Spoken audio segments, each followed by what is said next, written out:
কাছে একটা আবেদন নিয়ে এসেছি। আপনারা জানেন যে আমাদের সংগ্রামী যৌথ মঞ্চের মধ্যে থাকা অঙ্গনওয়াড়ি কর্মচারীদের কিছু দাবি দাওয়া নিয়ে আমরা গত 16ই মে পান্ডবেশ্বর সিডিপিও অফিসে গিয়েছিলাম ডেপুটেশন দিতে। সেই শান্তিপূর্ণ ডেপুটেশনের উপরে পুলিশের মদতে শাসক দলের দুষ্কৃতীরা চড়াও হয় এবং লাঠি, রড, ইট, বাঁশ নিয়ে আমাদের উপর আক্রমণ করে। আমরা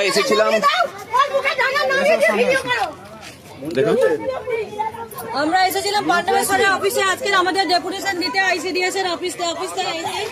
এই যে আচ্ছা, মন থেকে আছে এখন আহত হয়, দুজনকে হসপিটালে ভর্তি করে রাখতে হয়। তারা দুদিন ধরে ভর্তি ছিলেন। মাথা ফাটে, কপাল ফাটে। পান্ডবেশ্বরে যে ঘটনা ঘটেছে তার প্রতিবাদ যদি সকলে না করেন, ভবিষ্যতে কিন্তু আরো অনেক পান্ডবেশ্বর হতে চলেছে। এই জায়গা থেকেই আমরা আগামী 29 তারিখ পান্ডবেশ্বরে এক প্রতিবাদ মিছিলের আয়োজন করছে সংগ্রামী যৌথ মঞ্চের নেতৃত্বে। হাইকোর্টের অনুমতি নিয়েই এই মিছিল হবে। সুতরাং নির্ভয়ে এই মিছিল অংশগ্রহণ করুন। আপনার প্রতিবাদের কণ্ঠস্বরটা এই গোটা রাজ্যের দুর্বৃত্তদের কাছে পৌঁছানো খুব প্রয়োজন, এবং আমরা যে ঐক্যবদ্ধ সেই বার্তাটাও যাওয়া প্রয়োজন।